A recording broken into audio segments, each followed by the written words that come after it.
Fala pessoal, tudo bem com vocês? Estamos com mais um conteúdo, mais uma notícia pra vocês. Então já mete o dedo no like, se inscreve aí, pessoal. Hoje estamos com o Jornal do Oeste aqui, pessoal. Todos os créditos a eles. E sem enrolações, já vamos ao vídeo. Nem aos estupradores do Brasil lhes são cerceado o direito de um pai falar com o filho. Na nossa reunião hoje, estava prevista a participação do Eduardo Bolsonaro por Zoom. Entretanto, não foi possível porque o presidente Bolsonaro esteve conosco. Nós estamos vivendo tempos de democracia muito relativa e para nós, a maioria de nós, dizemos que estamos em plena ditadura. A ditadura da toga se instalou no Brasil através de um governo executivo irresponsável, com alguns membros do Supremo Tribunal Federal que decidiram desprestigiar o prestigioso judiciário brasileiro. Como deliberação, queremos dizer a vocês, dessas 2 horas de reunião que estivemos ali, nós estabelecemos, quando retornar o trabalho legislativo, nós temos como pauta legislativa o nosso item número 1, e não abriremos mão na Câmara e nem no Senado, de pautarmos a anistia dos presos políticos do 8 de janeiro. Este é o item 1.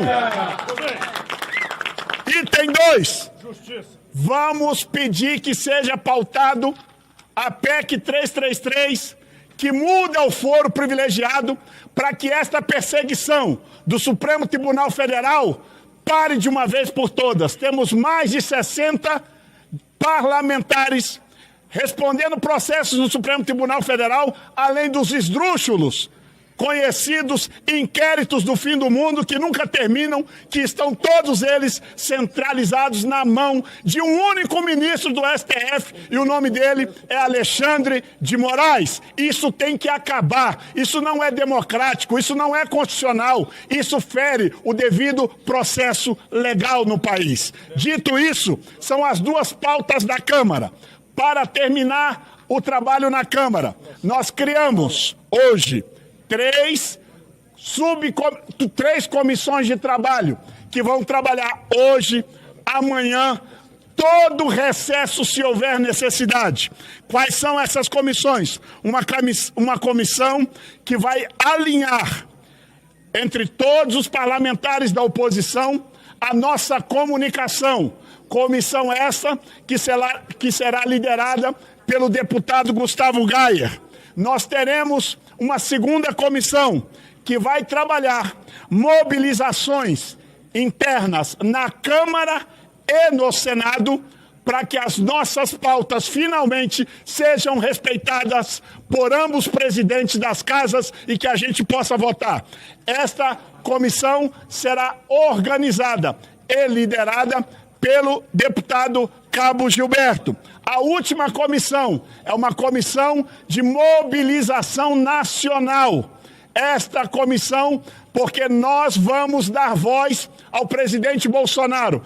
Tudo isso, essas decisões de censura ao presidente, é pensando que ele vai ficar isolado e sem voz. A partir de agora, nós teremos estratégias de comunicação e daremos voz ao presidente Bolsonaro mais do que nunca, porque o presidente Bolsonaro não só tem um exército de parlamentares, mas tem milhões de pessoas nas ruas que darão a ele a voz que o Supremo Tribunal Federal decidiu censurá-lo.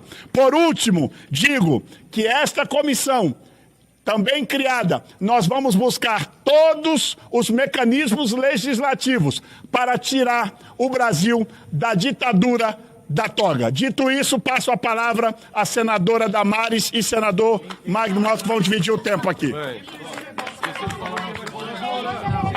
Quem vai coordenar a última comissão é o deputado Zé Trovão e Rodolfo Nogueira, porque eles entendem das mobilizações do agro e dos caminhoneiros. Senhores, eu vou dividir a minha fala com o senador Magno Malta. Decidimos que a pauta do Senado será o impeachment do senhor ministro do Supremo Tribunal, Alexandre de Moraes. será a pauta que a oposição vai trabalhar nos próximos dias. Foi por culpa dele que nós estamos sendo tarifados. Todas as decisões dele já estão comprovadas que violaram direitos humanos.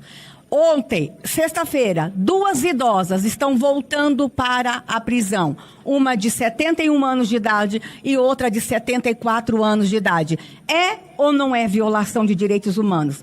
Como é que o mundo está vendo as decisões do ministro Alexandre? Nós tivemos uma mãe, uma esposa, que teve o seu salário congelado. O marido foi condenado e ele congela o salário da esposa para que os filhos não tenham alimentos. Crianças com menos de 10 anos. É ou não é violação de direitos humanos?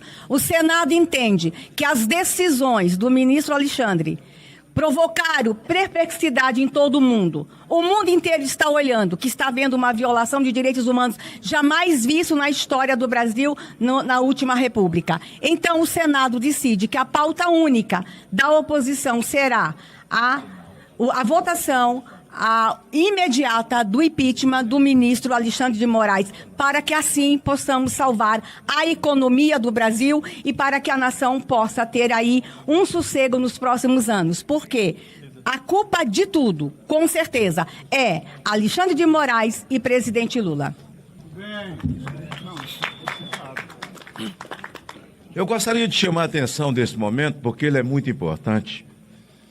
E os senhores senadores que estão longe, mas a minha fala tem direção para suas famílias, para eles, porque esse é um momento de se redimir. Redimir diante da omissão, do medo, da covardia do Senado da República. Desde o meu primeiro mandato, eu denunciava aquilo que chamava de ativismo judicial. Eles se calaram, se omitiram. Se hoje existe um monstro chamado Alexandre de Moraes, a culpa é do Senado.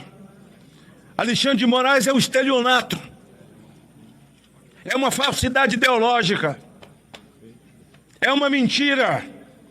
E o Senado da República o sabatinou. O Senado da República ouviu o que ele disse e isso está gravado. O Senado da República o recomendou no plenário. E não tem forças. Deixou que esse monstro, que os seus tentáculos fossem tomando contornos que nós não podemos calcular. E hoje, nós botamos na conta de Alexandre de Moraes aquilo que está na conta de todos. Assinei a semana passada com o senador Girão e outros o impeachment de Carmen Lúcia, o impeachment de Gilmar Mendes. Aliás, é esse que disse que sem o Supremo não haveria Lula. Eles tiraram um condenado da prisão e colocaram na presidência. Esse mesmo ministro foi quem disse: no Brasil existe uma cleptocracia. Ele tirou o cleptocrata da prisão. E hoje, alinhado ao eixo do mal, a sua ideologia sentada no Palácio do Planalto, se alinhou ao eixo do mal, que eles tinham tanto sonho para chegar no time de cima do eixo do mal: o Irã, a China, a Rússia, e a mim me parece que ele é muito mais um laranja da China. O que os líderes não falam, não verbalizam, o chanceler russo disse: não fomos nós que falamos em moeda única, quem falou foi o presidente do Brasil. Eles põem ele para falar. É como Alexandre. Ele é o megafone do Supremo. Então o que nós temos no Brasil? Um conluio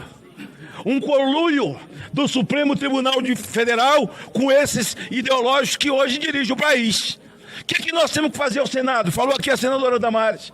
Nós temos que impeachment Alexandre de Moraes, mas temos que impeachment a ministra.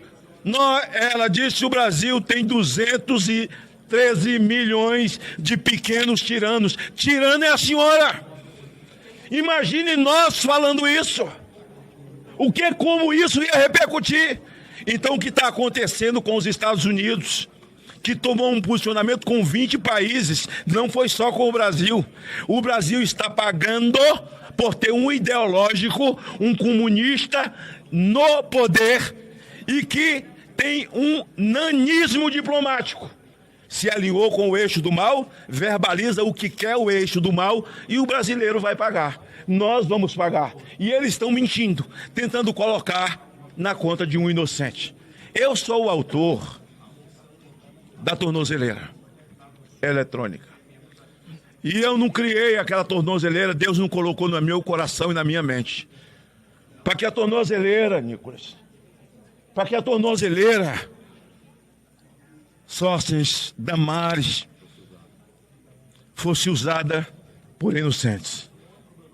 Eu criei essa tornozeleira para dar possibilidade a quem não cometeu crime com natureza hedionda, mas crime com o texto constitucional penal, que hoje não existe, está sepultado. O Brasil não tem ordenamento jurídico, destruíram tudo, eles não respeitaram nem os livros que eles escreveram. Que de nada vale, coitados, daqueles que estudam direito no Brasil. Então, essa tornozeleira eletrônica não era para a perna de Bolsonaro. Bolsonaro é um inocente, como inocentes são os inocentes do dia 8. Nós vamos lutar. Encerro dizendo, chegamos ao limite, Paulo. Nós não temos mais como voltar a viver ou viver. Porque se eu dissesse a palavra morrer ou morrer, seria tudo distorcido. É viver ou viver. Nós vamos usar todos os mecanismos. E a minha palavra, a esse tirano da toga, chamado Alexandre de Moraes, põe a mão em Jair Bolsonaro. Põe a mão nele. Põe a mão nele. Porque tenta a sorte. Eu encerro. Põe a mão dele e tenta a sorte. Porque o azar você já tem. Muito bem, senador. Perguntas? Senador. Vamos lá. Você quer falar? Pode. Pode responder. O Nicolas vai falar antes, depois eu respondo sua pergunta. Ele quer falar e eu Senhores, boa tarde. Suzana Richthofen, Champinha, Marcola, Fernandinho Beiramar e Lula. Qual que é a semelhança entre eles? Todos puderam dar entrevista na cadeia, presos, criminosos. Enquanto isso, nós temos aqui ao lado o presidente Bolsonaro, que deveria estar aqui, mas não está por uma medida tomada pelo ministro Alexandre de Moraes. Que tipo de liberdade nós estamos construindo para o nosso presente e para o nosso futuro? Quando vocês irão acordar? Eu falo vocês porque nós somos um povo. OAB, jornalistas, pessoas que estão aqui nesse congresso, presidentes dessa casa. Ninguém vai acordar para, de fato, o que está acontecendo? Não é uma luta aqui em defesa do Bolsonaro e direita somente, não. É uma defesa da liberdade. Durante toda a história da esquerda, eles fizeram uma narrativa de defender marginais sob o título de direitos humanos. Hoje nós temos mães, avós que estão presas, não por desviar bilhões de estatais, não por traficar, não por roubar, mas por entrar aqui nessa casa. Muitas delas não dependeram absolutamente nada e estão pagando um preço desproporcional por conta de uma tirania especificamente do ministro Alexandre de Moraes. Ninguém está percebendo isso, não? Que uma pessoa aqui dessa casa, chamada Daniel Silveira, avisou tem 4 anos e está preso tem 4 anos, falando que não vai parar aqui e não parou aqui. O que vocês querem mais? Vocês estão basicamente fazendo aquilo que vocês acusaram a vida inteira do Bolsonaro ser ditador. Vocês estão sendo cúmplices do que está acontecendo agora. Ou você acha que a água não vai bater na tua bunda, amigo? Ou você acha que isso não vai acontecer com a tua família? Porque se fizeram isso com o ex-presidente da República, se já prenderam deputados, o que não vai fazer com você, cidadão comum? Você poderia muito bem estar pegando uma cadeia de 17 anos por ter cometido o grandioso crime de ter furtado uma bola aqui de futebol que o Neymar assinou. Sabe quantos anos esse cara tomou de cadeia? 17 anos. Ele tem uma esposa, a qual eu converso diariamente, tem 2 filhos. Mas sabe por que muitos não ligam para isso? Porque, na verdade, vocês não ligam para o Brasil. Vocês não ligam para, de verdade, as causas profundas desse país. E aí a culpa é de quem, Magno Malta? A culpa é do Bolsonaro, que nem está no poder? A culpa é da direita, que não tem maioria aqui nessa casa? Quando a população brasileira vai começar a entender de que a economia é importantíssima? Mas não adianta você ter dinheiro no bolso, você ter uma boa economia pujante, se nós não temos uma democracia, horas? Que democracia é essa que tudo deságua no STF? Ministro Flávio Dino estava decidindo sobre o contrato de cemitério. Ministro Alexandre de Moraes foi que mais tomou decisões monocráticas.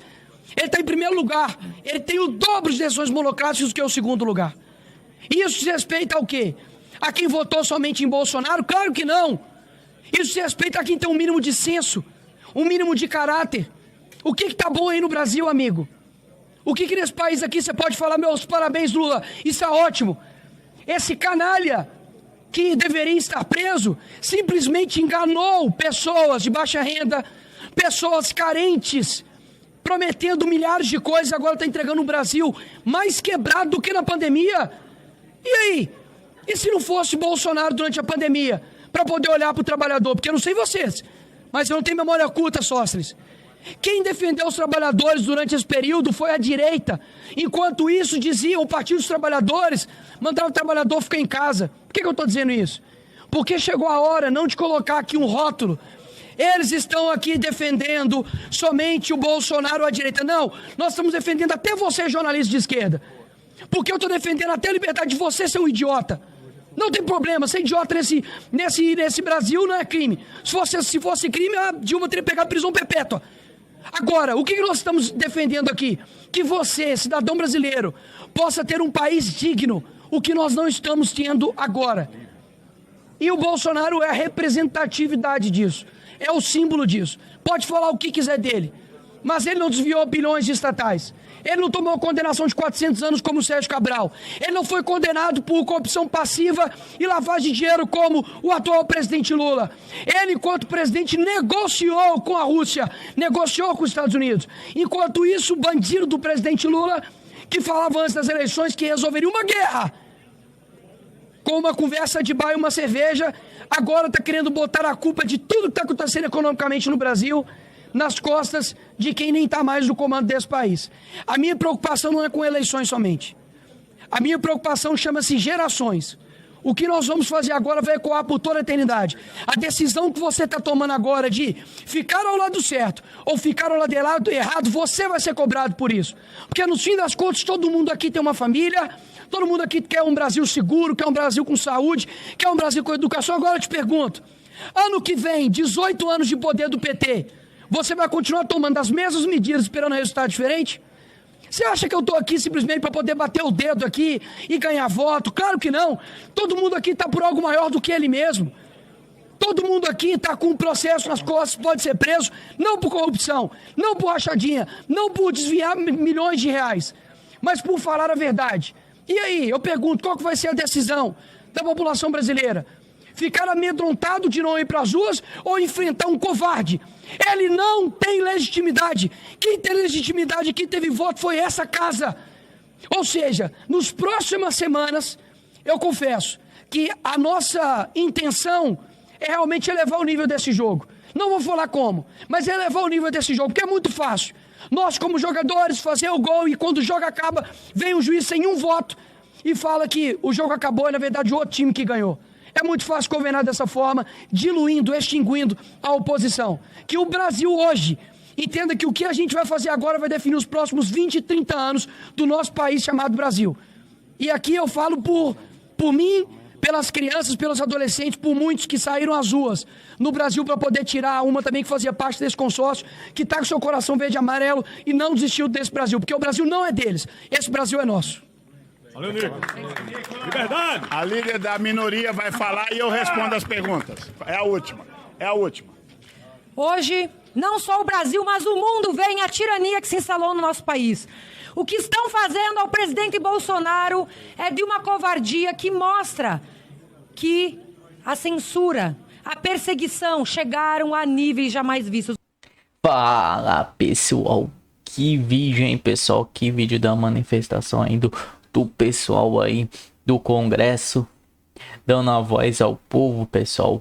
Bolsonaro está calado, pessoal. A gente que é a voz dele agora, pessoal. A gente tem que correr atrás ainda quando é tempo, pessoal. Aqui ó, no Conexão Política, pessoal. Moraes proíbe proíbe Bolsonaro de falar com quase 200 pessoas. Autoridades estrangeiras, embaixadores, veja a lista. Medida imposta pelo STF inclui o uso de tornozeleira, toque de recolher, proibição de redes sociais e restrições de contato com aliados. Um desses aí é o seu filho Eduardo Bolsonaro aí, que não pode falar com o seu próprio filho por determinação do ministro Alexandre de Moraes do Supremo Tribunal Federal, STF. O ex-presidente Jair Bolsonaro do PL está proibido de manter contato com 191 pessoas, além de todas as autoridades estrangeiras e embaixadoras que atuam no Brasil. A medida cautela foi imposta na última sexta-feira, dia 18, no contexto das investigações por suposta tentativa ao Estado Democrático de Direito. A lista de restrições impõe seu filho e o deputado federal licenciado Eduardo Bolsonaro do PL e todos os investigadores nas ações penais 2.668 no inquérito. Então é isso, pessoal. Vou ler mais aqui não, porque isso aqui aparece os negócios. Então, pessoal, isso aí. Por 191 pessoas ele tá. Não pode falar, né? Eles calaram o Bolsonaro.